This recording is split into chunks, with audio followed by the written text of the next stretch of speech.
In a historic move this week, the feds announced the seizure of over 50,000 Bitcoin that had been stolen about a decade ago when a single Bitcoin was worth just $10 US. It's the second largest Bitcoin recovery on record and the biggest completed by the recently created Virtual Assets Unit. So where were the coins hidden and how were they recovered by the feds?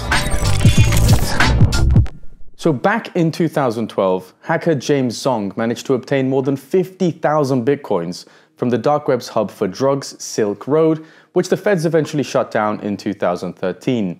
Apparently, Zong ran a scheme that allowed him to withdraw many times more Bitcoin than he actually deposited onto the marketplace in the first place.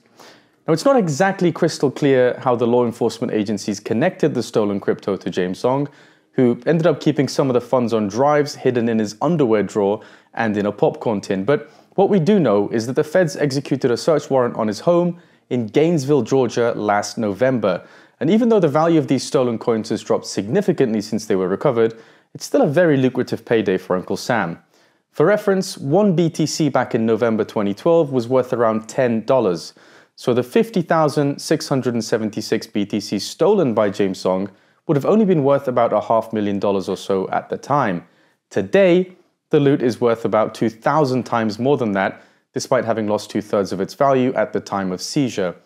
We don't really know how much of the stolen loot Zong managed to use, but we do know that he won't be enjoying any of it now that he's facing a 20-year jail sentence. So how much trouble is Zong in? Well, Tyler Hatcher, the special agent in charge of the IRS in Los Angeles, didn't mince his words at all when he said Zong executed a sophisticated scheme designed to steal Bitcoin from the notorious Silk Road marketplace, and that he tried to hide his spoils through a series of complex transactions. According to Reuters, defense lawyer Michael Buckner said Zong has returned virtually all of the Bitcoin, and that he's extremely remorseful for his conduct back when he was just 22 years old. But of course, that's lawyer speak. So what about anonymity?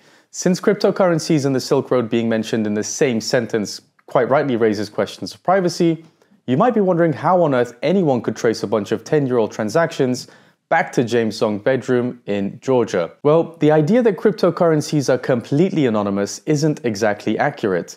You see, every transaction is recorded on the blockchain, which is an immutable ledger. So just because the transactions are attached to a wallet address and not a name doesn't mean that they're 100% anonymous.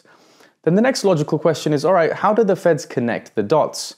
And to answer that question, all we really need to do is look at the investigation unit set up recently by the FBI. The FBI actually set this crypto unit up earlier this year and called it the Virtual Assets Unit. They announced that they'd be aggressively tracking illicit funds and anyone involved in ransomware attacks, Ponzi schemes, and so on. The unit uses powerful analytics software to track criminals down, and for the FBI, setting up such a unit makes sense for two main reasons.